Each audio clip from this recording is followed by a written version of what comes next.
Hello everyone, this is Talal Hussain, and in this video I'm going to talk about the most common mistake the students who are looking for a good improvement, a decent improvement make during their preparation, right? So let's go on and talk about it, right? So now there are most of the students who prepare for the SAT, obviously it's understood that they want a good improvement, a decent improvement. And and I've seen students, especially I'm talking to those students who have solved, many tests, they have gone through full length tests, but they are still struggling to get the score that they want. They are struggling to get the improvement that they're looking for.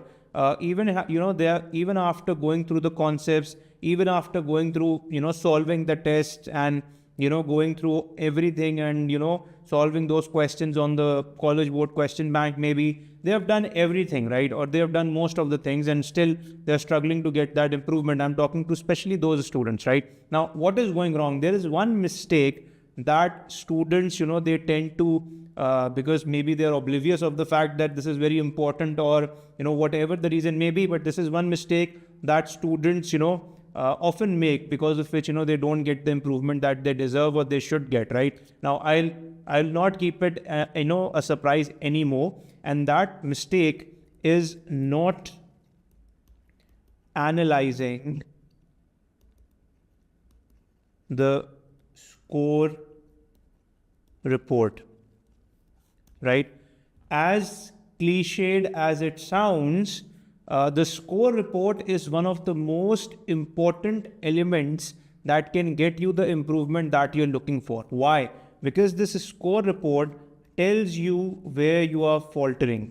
This score report tells you what is the mistake that you are making. Normally, I've seen so many students, ask this question. I've been practicing for so many months. I've been doing all of these questions. I've been practicing so hard.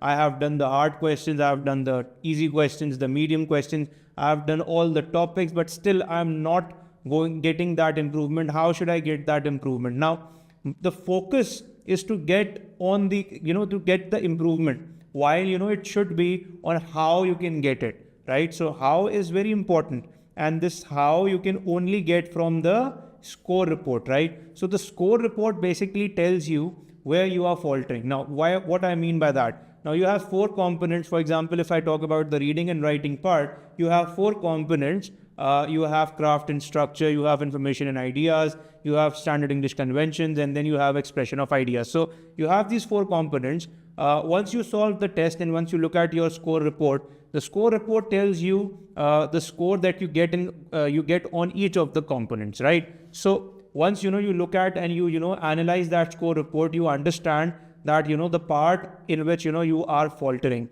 And once you know that, only then you can plan for it. You can never have a proper plan of action once you do not know the part of the test that you are faltering on. It's very important for you to understand that, right? So that is, only score report. It's only score report that can tell you that. So most of the students, this is one of the biggest mistake. They just keep on solving tests one after the other, oblivious of the fact that it's the score report that can give them the improvement. So how we should go about it, how we should not, or what we should do in order to, save ourselves from this mistake. Now, what I normally tell my students is that, you solve a test, then, you carefully analyze the score report. You see what the score report tells you. Now, if you understand, for example, that you're making error on the standard English convention part, or you're making error on the craft and structure part, or XYZ, any component, right? For example, if you're making error in the words in context part, which is there in the craft and structure. So you just see the type of questions that you're getting. Normally, you're getting them wrong, right?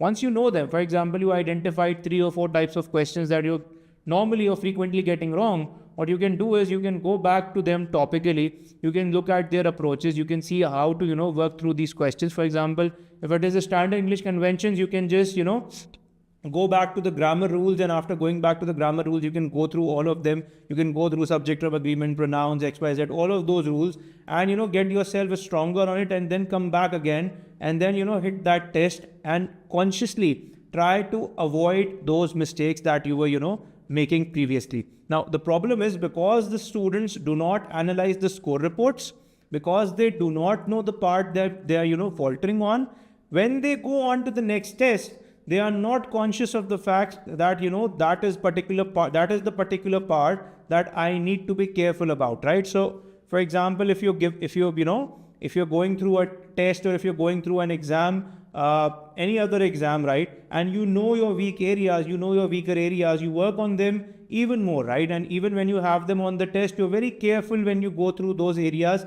so that, you do not, slip away, or you do not make those mistakes again.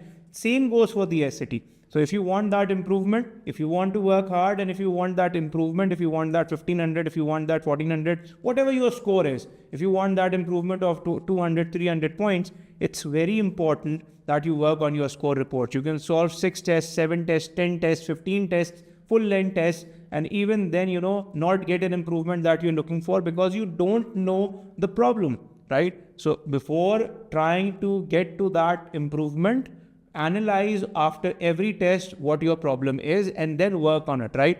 And then once you work on it, and then you go for the next test, analyze the score report again to see how much you have improved, right? So if you are getting better, that is a good sign. If not, you can go back to it and, study it again. There's no harm in it until you go to the SAT, original SAT. The practice tests that you do are just an indication of where you stand. They are not an indication of whether you'll get a good SAT score or a bad SAT score, right? So the original SAT score or the paper day, it can vary greatly from what you're doing on the practice test, right? So just make sure you analyze your score reports and, work on it accordingly, right? You can check out our recorded courses as well. You can go through our live classes as well. You can visit our website and, go through the services that we are offering. And I hope and wish you best of luck. Thank you so much.